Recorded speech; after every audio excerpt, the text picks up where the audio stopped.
গাজাতে গত 6 মাসে ইসরায়েল প্রায় ৩৫,০০০ ফিলিস্তিনিকে শহীদ করেছে, যার মধ্যে শিশু ও মহিলাসহ অসংখ্য ফিলিস্তিনি ছিল। কিন্তু ইসরায়েল এই ফিলিস্তিন এলাকায় এত জুলুম কেন করছে? আসলে ইহুদিদের আসমানি কিতাব তাওরাতে লেখা আছে যে হযরত ইয়াকুব আলাইহিসসালাম, যাকে ইসরায়েল নামেও জানা যায়, যাকে ইহুদিরা তাদের মাসিহ মনে করে, তিনি একদিন ফিলিস্তিনের এলাকা সফর করছিলেন।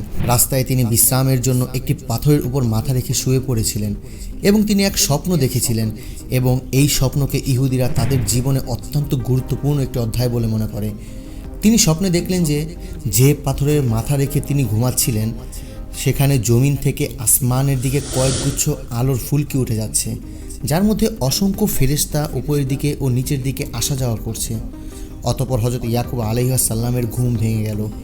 ঘুম থেকে উঠে তিনি বললেন, নিশ্চয়ই এই এলাকাটি আল্লাহ রাব্বুল আলামিনের ঘর, আর এই এলাকা থেকেই আল্লাহ রাব্বুল আলামিনের সান্নিধ্য অর্জন করা যাবে। তার মানে ইহুদিদের জন্য এই ফিলিস্তিন শহর এত বেশি গুরুত্বপূর্ণ। এই জন্য এই ফিলিস্তিন হাসিল করার জন্য আজ ইহুদিরা যে কোনো সীমা অতিক্রম করতে প্রস্তুত। প্রাচীনকালে এই পুরো এলাকাটাই ছিল ফিলিস্তিনের দখলে, কিন্তু যখন ইহুদিরা তাদের উপর আক্রমণ শুরু করে এবং তাদের জায়গা ধীরে ধীরে দখল করতে থাকে, তারপর থেকে সামান্য কিছু অংশ ছাড়া পুরোটাই ইসরায়েলিদের দখলে চলে যায়। আর ওই সামান্য কিছু অংশ আবার ফিলিস্তিনিদের মধ্যে দুই ভাগে বিভক্ত হয়ে যায়, ওয়েস্ট ব্যাংক আর এই ছোট একটি অংশ যার নাম গাজা। ফিলিস্তিনের এই দুই ভাগে নিজেদের মধ্যে কোনো স্থলপথের সংযোগ নেই, কোনো রাস্তা নেই, আর একে অপরের থেকে এত বেশি দূরত্ব হওয়ার কারণে এই দুই এলাকায় সরকার ও দলের মধ্যেও বিভক্তি রয়েছে। অর্থাৎ এই দুই এলাকা একটি নয়, বরং দুটি সরকারের অধীনে রয়েছে। ওয়েস্ট ব্যাংকের সরকার PLO, যাকে নিরপেক্ষ সরকার হিসেবে জানা যায়, কিন্তু গাজায় সরকার হামাসের অধীনে, যাকে অনেক বেশি কঠোর মনে করা হয়। এই সমস্যাটি তো গত ৭৫ বছর ধরেই চলছে, আর গত ৭৫ বছর ধরেই সারা পৃথিবীর মুসলিম দেশগুলো একটি একক সিদ্ধান্তের মধ্যেই ছিল যে যতক্ষণ পর্যন্ত ফিলিস্তিন তাদের অধিকার পুরোপুরিভাবে না পাবে, ইসরায়েলকে কোনো মুসলিম রাষ্ট্র স্বীকৃতি দিবে না। কিন্তু আজ থেকে কয়েক বছর পূর্বে যখন আমেরিকায় নতুন প্রেসিডেন্ট ডোনাল্ড ট্রাম্প ক্ষমতায় আসে, তখন আমেরিকা ধীরে ধীরে অনেক মুসলিম রাষ্ট্র থেকে ইসরায়েলকে স্বীকৃতি প্রদান করার চেষ্টা চালিয়ে গিয়েছিল, যাকে দ্য আব্রাহাম অ্যাকর্ডস নাম দেওয়া হয়েছিল। ইব্রাহিম এ কারণেই যে মুসলিম এবং ইহুদি এই দুটি কওমই হযরত ইব্রাহিম আলাইহিসসালামকে আল্লাহর সত্যিকারের এক পয়গম্বর হিসেবে বিশ্বাস করে। আমেরিকা চাপ দেওয়ার পর থেকেই কিছু কিছু আরব দেশ ইসরায়েলকে রাষ্ট্র হিসেবে স্বীকৃতি দেওয়া শুরু করে। প্রথম দিকে UAE, মরক্কো, বাহরাইন, ওমান, এই সকল আরব দেশ ইসরায়েলকে এক স্বাধীন রাষ্ট্র হিসেবে স্বীকৃতি দেয়। যে সকল আরব দেশ ইসরায়েলকে স্বাধীন রাষ্ট্র হিসেবে স্বীকৃতি দেয়, আমেরিকা সেই সকল রাষ্ট্রকে বিশেষ কিছু সুবিধা দিতে থাকে। মানে সুদান যখন ইসরায়েলকে স্বাধীন রাষ্ট্র হিসেবে স্বীকৃতি দেয়, আমেরিকা তখন তাকে $1.2 বিলিয়ন লোন দেয় এবং সুদানকে সন্ত্রাসবাদী রাষ্ট্রের তালিকা থেকে সরিয়ে ফেলা হয়। আবার মরক্কো ইসরায়েলকে স্বাধীন রাষ্ট্র হিসেবে স্বীকৃতি দেওয়ার পর আমেরিকা মরক্কোর নিষিদ্ধ এলাকাগুলোকেও অনুমোদন দিতে থাকে, যার পর ধীরে ধীরে অন্যান্য মুসলিম দেশগুলোর উপরও, যেমন পাকিস্তান, বাংলাদেশ, ইন্দোনেশিয়ার উপরও ইসরায়েলকে স্বাধীন রাষ্ট্র হিসেবে স্বীকৃতি দেওয়ার জন্য চাপ দেওয়া হতে থাকে, যেন এই রাষ্ট্রগুলো ইসরায়েলকে স্বাধীন রাষ্ট্র হিসেবে স্বীকৃতি প্রদান করে। আর এখন এমনও মনে হচ্ছে যে পৃথিবীর সবচেয়ে বড় আরব দেশ সৌদি আরবও ইসরায়েলকে স্বাধীন রাষ্ট্র হিসেবে স্বীকৃতি দিয়েই দিবে। কারণ এক সাক্ষাৎকারে মোহাম্মদ বিন সালমান বলেছেন, সৌদি আরবের জন্য ইসরায়েলের থেকে ইরান বেশি আশঙ্কাজনক। অর্থাৎ সৌদি আরব ইসরায়েলের থেকে বেশি ইরানকে শত্রু হিসেবে বিশ্বাস করে। আর এটাও সম্ভব যে যদি সৌদি ইসরায়েলকে স্বীকৃতি দিয়েই দেয়, তাহলে পৃথিবীর আরও অনেক মুসলিম রাষ্ট্র ইসরায়েলকে স্বাধীন রাষ্ট্র হিসেবে স্বীকৃতি দিয়ে দিবে। এছাড়াও বিগত কয়েক যুগ ধরেই ইসরায়েল বিভিন্ন মুসলিম এলাকাগুলোতে নিজেদের সেটেলমেন্ট করার চেষ্টা করছে। অর্থাৎ খুব চালাকের সাথে অসংখ্য ইহুদিদেরকে বিভিন্ন মুসলিম এলাকাগুলোতে সেটেলমেন্ট করার চেষ্টা করছে, যেন ফিলিস্তিনে মুসলমানদের সংখ্যা কম এবং ইহুদিদের সংখ্যা বেশি হয়ে যায়, যাকে ইউনাইটেড নেশন ও পুরো ইন্টারন্যাশনাল কমিউনিটি বারবার একে অবৈধ বলে ঘোষণা দিয়েছে। কিন্তু এই ছোট এক গোষ্ঠী ইসরায়েলকে পৃথিবীর কেউ দমিয়ে রাখতে পারেনি। আর এই সকল ঘটনার কারণে পুরো দুনিয়া ধরে নিয়েছে যে এখন ফিলিস্তিনের সমস্যা পরিপূর্ণভাবে শেষ হতে চলেছে। বিগত ৭৫ বছরের এই যুদ্ধে শেষ পর্যন্ত ইসরায়েলই হয়তো জয়লাভ করবে। আর এমন পরিস্থিতিতেই হঠাৎ করেই ৬ মাস আগে ৭ই অক্টোবর গাজাকে নিয়ন্ত্রণ করা সেই দল হামাস হঠাৎ করেই ইসরায়েলের উপর হামলা করে বসে।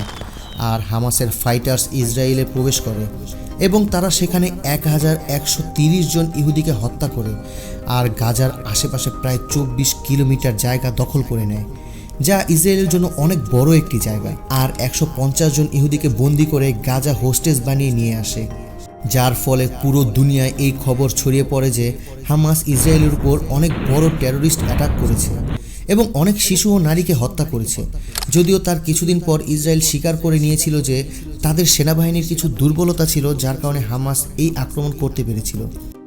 হামাসের এই আক্রমণের পর পুরো দুনিয়া এবার ইসরায়েলের দিকে তাকিয়েছিল যে এখন ইসরায়েলের রেসপন্স কি হবে। এরপর ইসরায়েলের প্রধানমন্ত্রী বেঞ্জামিন নেতানিয়াহু টিভিতে ঘোষণা করে যে এখন ইসরায়েল গাজার ওপর এমন প্রতিশোধ নেবে যে যা কেউ কখনো কল্পনাও করেনি। সর্বপ্রথম ইসরায়েল গাজার সকল ধরনের সাপ্লাই অর্থাৎ খাবার, বিদ্যুৎ, পানি সব কিছুর সাপ্লাই বন্ধ করে দিল। এরপর কিছুদিনের মধ্যে ওই সকল এলাকা পুনরায় দখল করে নিল যা হামাস দখল করে রেখেছিল। এবং ইসরায়েলের ডিফেন্স মিনিস্টার এক ইন্টারভিউতে এসে বলল, আমাদের লড়াই কোনো মানুষের বিরুদ্ধে নয়, বরং জানোয়ারদের বিরুদ্ধে। আর নিজেদের সকল সেনাকে হুকুম দিল, এদের সাথে তোমরা যা খুশি করো, কারণ এরা তো মানুষ নয় বরং জানোয়ার। এবং এই সকল কিছুতেই ইসরায়েল পুরোপুরিভাবে আমেরিকার সাপোর্ট পায় এবং অন্যান্য আরব কান্ট্রির নীরবতা এটাই প্রকাশ করেছে যে তারা ফিলিস্তিনের সাথে নয় বরং ইসরায়েলের সাথে রয়েছে। এর সাথে সাথে ইসরায়েল গাজায় এয়ার অ্যাটাক করা শুরু করে দেয়, যার ফলে গাজায় হাজারো মানুষ শহীদ হয়ে যায়। এবং তার কিছুদিন পরেই ইসরায়েলের আর্মি, যাদেরকে আইডিএফ বলা হয়, তারা গাজায় প্রবেশ করে এবং ফিলিস্তিনের মানুষদেরকে হত্যা করতে থাকে। আর ইসরায়েলের আর্মিদের ফাইটার জেটস, ট্যাঙ্কস ও বহু সেনাবাহিনীর কারণে দুনিয়ার সবচেয়ে শক্তিশালী আর্মিদের মধ্যে একটি মনে করা হয়। এছাড়াও জানা যায় যে ইসরায়েলের কাছে প্রায় 80টি পারমাণবিক বোমা রয়েছে। এছাড়াও ইসরায়েলের ইন্টেলিজেন্স এজেন্সি মোসাদকে দুনিয়ার বেস্ট স্পাই এজেন্সির মধ্যে একটি মনে করা হয়। প্রায় 7000 এজেন্ট সহ এই মোসাদ দুনিয়ার সবথেকে বড় এজেন্সিগুলোর মধ্যে একটি। এখন প্রশ্ন হলো, তাদের ইন্টেলিজেন্স এজেন্সি মোসাদ এত বড় আর বেস্ট এজেন্সি হওয়ার পরও হামাসের সেই হামলার প্ল্যান সম্পর্কে তারা কিভাবে অজ্ঞাত থাকলো?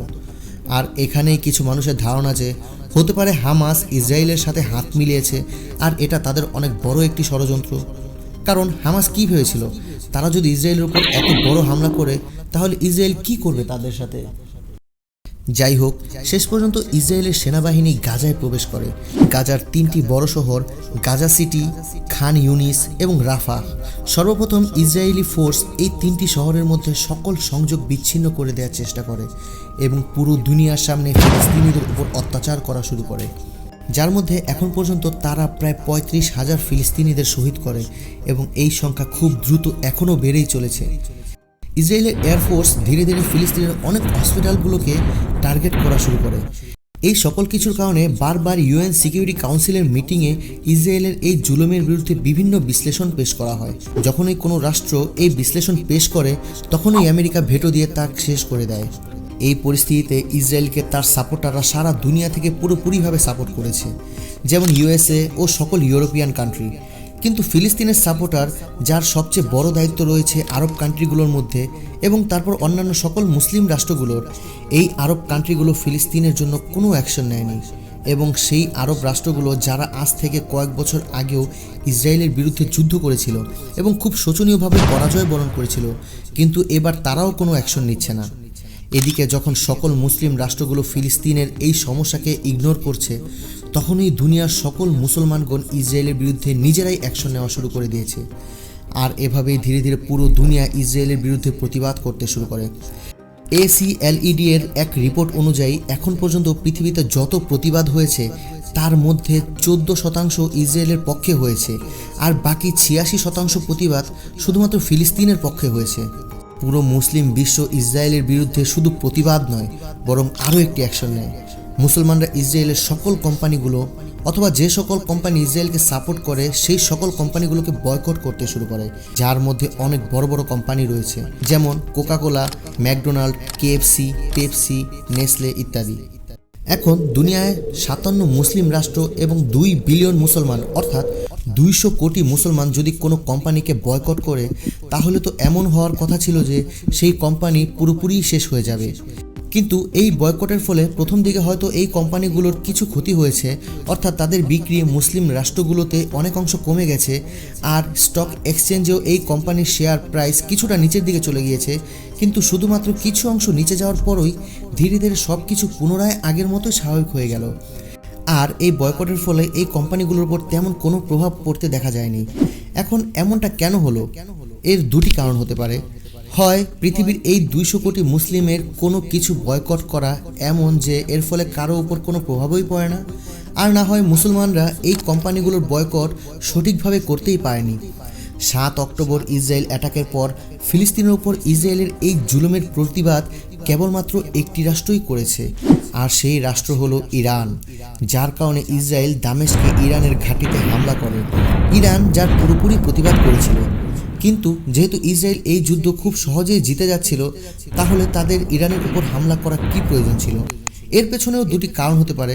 প্রথমত, ইসরায়েল বর্তমানে অত্যন্ত শক্তিশালী একটি রাষ্ট্র, সেজন্য তারা চায় ইরানকেও তাদের এই যুদ্ধে জড়িয়ে নিয়ে আসতে। কারণ ইরান বর্তমানে দুনিয়ায় একেবারেই একা একটি রাষ্ট্র যারা কিনা ফিলিস্তিনের পক্ষে ইসরায়েলের বিরুদ্ধে প্রতিবাদ করছে, আর এভাবে ইরান সরকারকে ধীরে ধীরে তারা দুর্বল করে ফেলতে চায়। আরেকটি কারণ এমন হতে পারে যে ইসরায়েলের ভিতর 3টি বড় পোর্ট রয়েছে। ইসরায়েল বেশিরভাগ সময় এই 3টি পোর্ট থেকে তাদের বাণিজ্য করে, আর এই 3টি পোর্টের মধ্যে একটি পোর্ট ইসরায়েলের এই এলাকায় রয়েছে। আর এশিয়ার সাথে ইসরায়েলের বাণিজ্য বেশিরভাগ ক্ষেত্রে এই পোর্ট দিয়েই হয়ে থাকে। ইসরায়েল যখন ফিলিস্তিনের ওপর জুলুম অত্যাচার শুরু করে, তখন ওই ইয়ামেন ইরানের সহযোগিতায় এই পোর্টের ট্রাফিক 85% পর্যন্ত কমিয়ে দেয়। মানে ইসরায়েলের যে জাহাজগুলো এশিয়ার সাথে বাণিজ্য করার জন্য এই পোর্টটি ব্যবহার করত, তখন তাদের সামান্য কিছু সময় লাগতো, কিন্তু এখন বাণিজ্য করার জন্য ইসরায়েলের জাহাজগুলি পুরো আফ্রিকা ঘুরে তারপর যেতে হয়, যার ফলে ইসরায়েল অর্থনৈতিকভাবে অনেকটা ক্ষতিগ্রস্ত হয়েছে। এছাড়াও ইরানের সহযোগিতায় লেবাননের একটি সংগঠন হিজবুল্লাহ প্রতি মুহূর্ত ইসরায়েলকে অ্যালার্ট করে রাখে। হতে পারে এ সকল কিছু কারণেই ইসরায়েল ইরানের উপর হামলা চালিয়েছে। ইসরায়েলের প্রধানমন্ত্রী বেঞ্জামিন নেতানিয়াহুকে একটি ইন্টারভিউতে প্রশ্ন করা হয়েছিল যে ইসরায়েলের জন্য দুনিয়ার সবচেয়ে বেশি আতঙ্কের নাম কি? তখন তিনি উত্তর দেন, ইরান। কিন্তু যেহেতু পুরো দুনিয়ার মুসলিম রাষ্ট্রগুলো ইসরায়েলকে স্বীকৃতি দিতে চলেছে, সেখানে ইরান কেন এখন অন্য পথে হাঁটছে? এই বিষয় নিয়ে আপনাদের মাঝে আবার আসব। আসসালামু আলাইকুম ওয়া রাহমাতুল্লাহি ওয়া বারাকাতুহু।